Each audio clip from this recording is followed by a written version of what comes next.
दोस्तों, आप देख रहे हैं 9 क्लब टीवी न्यूज़। आप सब जानते हैं कि जो छात्र पढ़ने लिखने में ज़हीन होते हैं लेकिन ज़रूरतमंद होते हैं, उनके लिए सरकार की तरफ से तरह तरह की स्कॉलरशिप स्कीमों का इंतज़ाम किया जाता है। लेकिन कभी कभी ऐसा भी होता है कि इनमें से कुछ छात्र इन स्कीमों के बारे में सही तरह से इन्फॉर्मेशन जुटा नहीं पाते, मालूमात जुटा नहीं पाते, या जानते भी हैं तो उन्हें कुछ रहनुमाई नहीं होती कि किस तरह से इन स्कॉलरशिप को हासिल किया जाए। उन्हें कई तरह के डाउट्स होते हैं और वो किसी न किसी तरह से कुछ कमियां कर देते हैं, जिसकी वजह से वो इन स्कॉलरशिप से महरूम रह जाते हैं। लेकिन हमारे शहर मुमरा में अल इमदाद फाउंडेशन नामी एक ऐसी तंजीम है जिसके चेयरमैन इशरत हुसैन का यही मकसद है कि माइनॉरिटीज़ को मिलने वाली स्कॉलरशिप को उन हकदार बच्चों तक पहुंचाया जाए जो वाकई में इसके मुस्तहिक हैं। लॉकडाउन में भी उन्होंने अपनी खिदमत को जारी रखा। जिन बच्चों को स्कूल की फ़ीस को लेकर मसला हो रहा था, उन्होंने उन बच्चों की फ़ीसें भी स्कूल को अदा की हैं, यहाँ तक कि उन्होंने चेक्स के साथ साथ कैश भी दिए और हमने इस ताल्लुक़ से आपको एक न्यूज़ भी बताई थी। आज उनकी तरफ से खतीजा हॉल में एक प्रोग्राम रखा गया था जिनमें उन बच्चों को स्कॉलरशिप के सर्टिफिकेट बांटे गए जिन्होंने स्कॉलरशिप की सभी शर्तों को पूरा किया था और पूरी तरह से फॉर्म भरकर कंप्लीट किया था, पूरा प्रोसीजर कंप्लीट किया था। ये फॉर्म महाराष्ट्र राज्य के गृह निर्माण मंत्री जनाब जितेंद्र आव्हाड के हाथों दिए गए। इस प्रोग्राम की झलकियाँ हम आपको दिखाएंगे। इस मौके पर इशरत हुसैन ने मजमे से खिताब करते हुए क्या कहा वो हम आपको बताएंगे। और इस प्रोग्राम के दौरान ही एक शख्स ने जब गृह निर्माण मंत्री जनाब जितेंद्र आव्हाड से शिकायत की कि किस तरह से इनकम सर्टिफिकेट का फॉर्म लेने के लिए उन्हें परेशानियां होती हैं, किस तरह से अड़चनें आती हैं, तो इसका फ़ौरी नोटिस लेते हुए उन्होंने तलाठी ऑफिस में फ़ोन पर गुफ्तगू की और उन्हें दिशा निर्देश जारी किए कि जनता को परेशानी ना हो। तो आइए देखिए किस तरह का ये कार्यक्रम रहा। अल इमदाद फाउंडेशन कई वर्षों से खिदमत खल्क का काम करते आ रहा है और इमदाद यानी मदद करना, नाम से ही वाज़ेह होता है कि दूसरों की मदद करने के लिए ही ये संस्था का फाउंडेशन रखा गया है। और अल्हम्दुलिल्लाह मुझे बहुत ही खुशी महसूस हो रही है और यहाँ मौजूद तमाम लोगों को देखकर मुझे बड़ी खुशी महसूस हो रही है कि हमारे काम का ये एक एग्जाम्पल है। अल इमदाद फाउंडेशन ने कई सेक्टरों पे काम किया है, उसमें कुछ सेक्टरों के बारे में मैं रोशनी डालना चाहूंगा। जैसे कि हम लोगों ने स्कॉलरशिप और दूसरी जो प्राइवेट स्कॉलरशिप्स होती है, गवर्नमेंट की और प्राइवेट स्कॉलरशिप्स पे हमने काम किया है। फीस को लेकर आज काफी लोग परेशान हैं, लिहाजा हमने इसको सबसे ज्यादा अहम मुद्दा समझा है। लॉकडाउन या लॉकडाउन से पहले भी जब जब एजुकेशन का मसला आता है तो एजुकेशन इतना एक्सपेंसिव होते जा रहा है, खैर वो उस पर मैं बहस नहीं करना चाहूंगा, वो एडमिनिस्ट्रेशन का मसला है।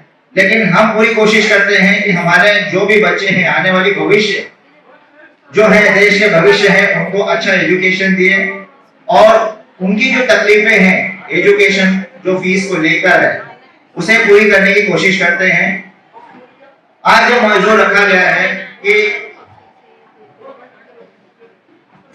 यहाँ पर जो स्कॉलरशिप के फॉर्म्स भरे जाते हैं या स्कॉलरशिप अप्लाई की जाती है उसमें काफी दिक्कतें आती हैं। गवर्नमेंट की तमाम स्कीमें तो जरूर आती हैं, लेकिन हम कहीं ना कहीं कमजोर पड़ जाते हैं कि उनके डॉक्यूमेंटेशन सही ना होने की वजह से वो रिजेक्शन पे चले जाते हैं। तो आज इस मंच पे हम उस टॉपिक पे भी डिस्कशन करेंगे और आपके काफी सवालों या वो जो आपकी प्रॉब्लम्स है उसको भी सॉल्व करेंगे। स्किल डेवलपमेंट के भी हमने काम किया है। मौलाना आजाद महामंडल स्कीम के तहत में स्किल डेवलपमेंट होती है। अल इमदाद फाउंडेशन ने स्किल डेवलपमेंट पे काफी काम किया है। इस लॉकडाउन से पहले हमने करीब 500 से ज्यादा बच्चों को ट्रेन किया स्किल डेवलपमेंट के तहत। उन्हें गवर्नमेंट ऑफ इंडिया का सर्टिफिकेशन दिया और उनके अकाउंट में गवर्नमेंट की तरफ से हर एक बच्चे के अकाउंट में करीब 4,500 रुपए स्टाइपेंड की शक्ल में आई। ये जो वक्त था, नाजुक वक्त था, इस टाइम पे कई लोगों को ये जो आर्थिक मदद हुई वो काफी सराहनीय रही। ये अल इमदाद फाउंडेशन ने एक बहुत बड़ा पिलर रखा है आप लोगों को स्किल डेवलपमेंट के अंदर में काम कराने के लिए। मैं ये कहना चाहूंगा यहाँ पर जो भी स्किल डेवलपमेंट के लोग आए हुए हैं, उनका सर्टिफिकेशन उनके साथ में है, तो एक बार प्लीज उसे अपने हाथों में उठाकर एक बार दिखा दें मुझे। सभी लोग जो स्किल डेवलपमेंट वाले अभी आज आए हुए हैं, तो अपना सर्टिफिकेशन उठाकर एक बार दिखा दें, ताकि हमारे अतिथिगण भी उसे देख ले कि हमारी मेहनतें कुछ हद तक रंग लाई है। बहुत खूब। आरटी एक एजुकेशन का एक हिस्सा है, right to education. Right to education यानी 25% गवर्नमेंट की रिजर्वेशन होती है जो आरटी स्कूलों में होती है। ये प्राइवेट स्कूलें होती है। ये नहीं है कि लोगों के दिलों में एक मसला है कि आरटी यानी म्युनिसिपैलिटी में पढ़ाना है, या ऐसे कुछ सवालात हैं लोगों के दिलों में, कंफ्यूजन है। लेकिन मैं कहना चाहूंगा कि आरटी एक ऐसा स्टेज है, इतना आसान एडमिशन प्रोसेस है जिससे गरीब बच्चा हासिल कर सकता है। पिछले 4-5 सालों से हम आरटी के सिलसिले में मैडम हम लोग काम कर रहे हैं, और हर साल हम लोग इसके ऊपर एक बहुत अच्छी तरीके से डॉक्यूमेंटेशन को लेकर और एडमिशन पूरा प्रोसेस हम लोग कंप्लीट करवाते हैं। इसका एडमिशन शुरू होता है गवर्नमेंट के साइड जब करीब फरवरी या मार्च में स्टार्ट होती है, लेकिन हम इसका काम दिसंबर से शुरू कर देते हैं, यानी इसको वायरल करते हैं। ईच एंड एवरी पेरेंट्स को इन्फॉर्म करते हैं कि आपका बच्चा अगर नर्सरी से लेकर 1st स्टैंडर्ड तक के लिए एप्लीकेबल है, यानी 7 साल के अंदर है, उस बच्चे के डॉक्यूमेंटेशन रेडी करें, उसके फादर का इनकम सर्टिफिकेट रेडी करें जो 1 लाख से नीचे का होना चाहिए, और दीगर तमाम जो डॉक्यूमेंट है उसे रेडी करके रखें। इस डॉक्यूमेंट को कंप्लीट कराने में अली इमदाद फाउंडेशन भरपूर उनकी मदद करता है और उनको सपोर्ट करता है। ऑनलाइन का फॉर्म हम फ्री में भरते हैं और साथ ही साथ उनके एडमिशन को कंप्लीट मुकम्मल एंड तक स्कूल तक पहुंचाते हैं। वुमेन एम्पावरमेंट पे भी हमने काम किया है। वुमेन एम्पावरमेंट का एक बहुत बड़ा, हमारी घरेलू महिलाएं जो मुंब्रा में घर में रहती हैं, ज्यादा करके घर में रहती हैं, नौकरी पर नहीं जाती हैं, तो हमने डिसाइड किया कि ये घरेलू महिलाएं, उन्हें कुछ रोजगार सिखाया जाए। रोजगार सिखाने में हमने स्किल डेवलपमेंट का भी मदद दिया, सहारा लिया। साथ में हमने अपनी जात से सिलाई, वेब डिजाइनिंग, एम्ब्रॉयडरी और पापड़ बनाना, अचार बनाना, या हॉस्पिटैलिटी, साफ सफाई, इस तरह के तमाम कोर्सेज हैं जिसको हम ट्रेन करते हैं और उन्हें रोजगार तक पहुंचाने की कोशिश करते हैं। हमने इस लॉकडाउन के अंदर या उससे पहले कई सिलाई जो सीखी महिलाएं हैं उन्हें भिवंडी या प्राइवेट सेक्टर से कई जगहों से काम लाकर हमने उनको रोजगार देने की कोशिश की। ये मुहिम ये थी कि जब जब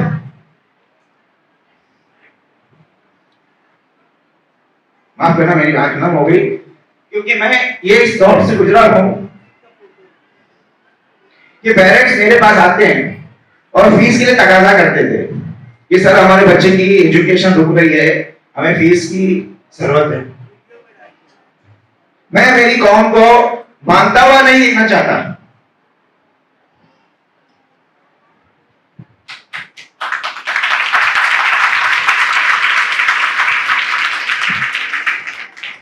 उनके हाथ को बना देखना चाहता हूं। मैं उनके हाथों को इस तरह नहीं, इस तरह देखना चाहता हूं। इसलिए मैंने ये मुहिम चालू की कि उनको रोजगार सिखाया जाए, ताकि ये महिलाएं इतना घर में छोटा मोटा काम करके इतना कमा सके कि बच्चे की फीस भर सके या उनकी छोटी मोटी जरूरतों को पूरा कर सके। तो हमारी कौम को कहीं जाने की इंशाल्लाह जरूरत नहीं महसूस होगी। मैं मेरे मंच पे बैठे हुए तमाम लोगों से या मेरे अतिथिगण से जो समाज के जिम्मेदार हैं उन लोगों से रिक्वेस्ट करूंगा कि इस मुहिम में मेरा साथ दें। गवर्नमेंट की बाद में गवर्नमेंट के टीएमसी की काफी स्कीमें आती हैं जो विवाहों के लिए होती हैं, हैंडीकैप के लिए होती हैं, जो बीमार हैं उनके लिए होती है। इसको भी हम लोग फॉर्म भरना, उसके सपोर्ट करना, इसका काम करते हैं। बचत कार्ड का हमने काम किया। आईपीएस और आईएएस के लिए मेरी एक मुहिम है कि मेरी जात से अगर कोई मुंब्रा का बच्चा आईपीएस या आईएएस बन जाता है तो शायद मेरी जिंदगी सफल हो जाएगी।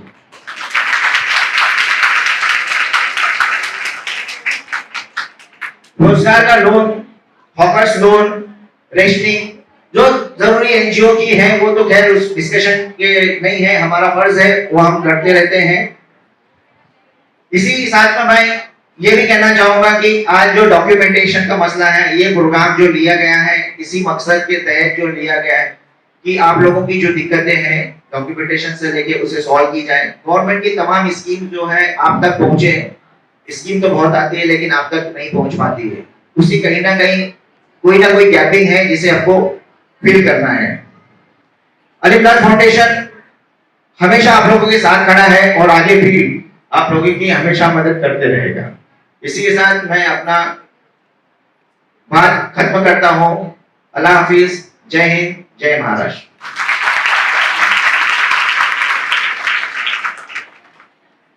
एनजीओ को और पेरेंट्स को सामने आते हैं, सबसे पहली चीज उत्पन्नाचा दाखला, ये जो इनकम सर्टिफिकेट है जिससे स्कॉलरशिप के पैसे मिलते हैं, वो जो अर्बन एरियाज है उसमें 1 लाख से कम का यहाँ के तलाठी और यहाँ के लोग नहीं देते, ये बोल के कि लॉजिकली पॉसिबल नहीं है।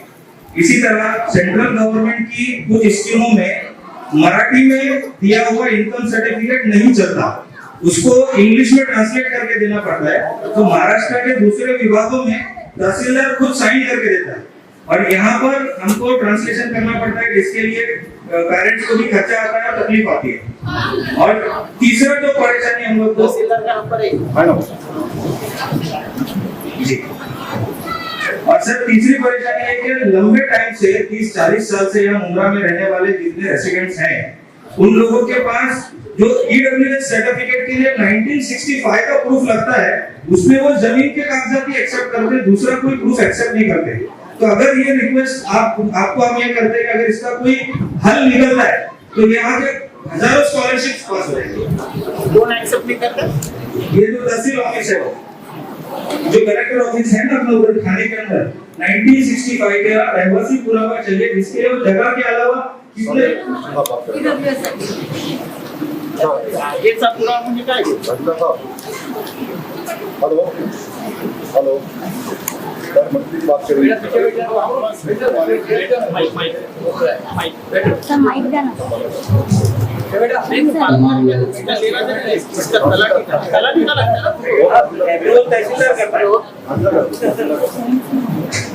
तलाट्याला सांगा इकॉनॉमिकली वीकर सेक्शनचे जे सर्टिफिकेट आहे ते द्यायला काय प्रॉब्लेम आहे?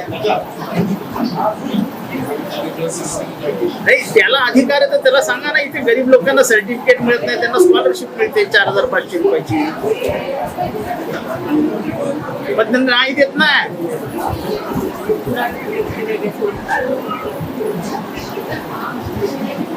मग आता एक काम करतो मी इथे मोठा कॅम्प लावतो, फॉर्म भरून घेतो आणि तुमच्याकडे येऊन सह्या घेतो।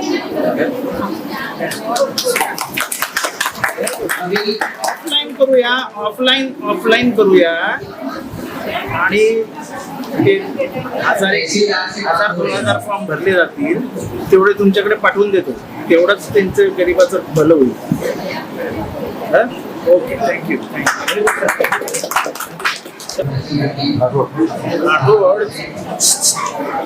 नमस्कार। आता इथे ते इन्कम व्हेरिफिकेशन सर्टिफिकेट तर अजून कुठला दाखला? आर्थिक इन्कम व्हेरिफिकेशन आणि उत्पन्नाचा दाखला। तुम्ही उत्पन्नाचा दाखला देत का नाही इथल्या लोकांना?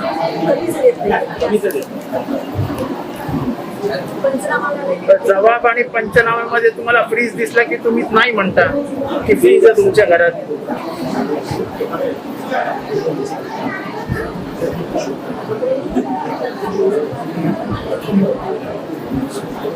मी आता कॅम्प लावतोय, मी भरतो, लोकांना पैसे मिळावे म्हणून शासनाने स्कीम काढली। शासनाकडे पैसे आहेत, तुम्ही काय काळजी शासनाकडे पैसे आहेत, तुम्ही काय काळजी करू नका। गरीबाला पैसे केले पाहिजेत, ही शासनाची भूमिका आहे, तेव्हा कृपा करून अडवू नका। साफ कैंप लगाते हैं हम लोग। आप तुम्ही राठोड म्हणजे बंजारा ना? हा, मग वस्ती तांड्यावर राहणाऱ्या आपल्या माणसांना पुढे मागे झालं तरी चालेल, पण त्यांना बिचाऱ्यांना घराला आधार असतो ते 4500। कुठेच अडवू नका लोकांना, बिचाऱ्यांची परिस्थिती खूप खराब आहे। कोविड मध्ये खायला अन्न नाही त्यांच्या घरात। मी शमीम भाईला पाठवतो तुमच्याकडे, ते फॉर्म्युला वर्कआउट करा। फाउंडेशन की तरफ से आपको ये जलसा की मीटिंग रखी गई है, अच्छे कामों के लिए है और ये सरकार की तरफ से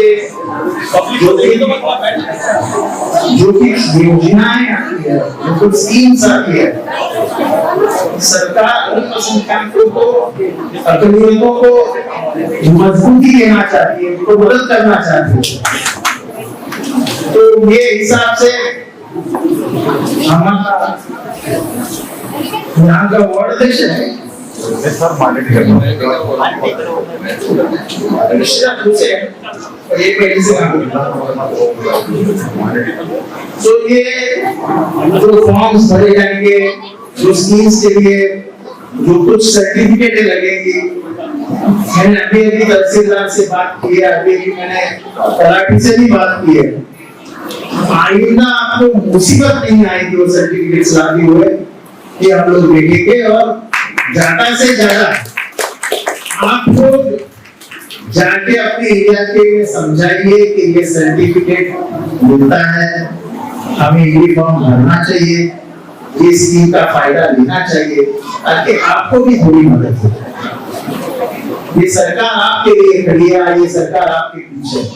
चलो निकलता हूँ।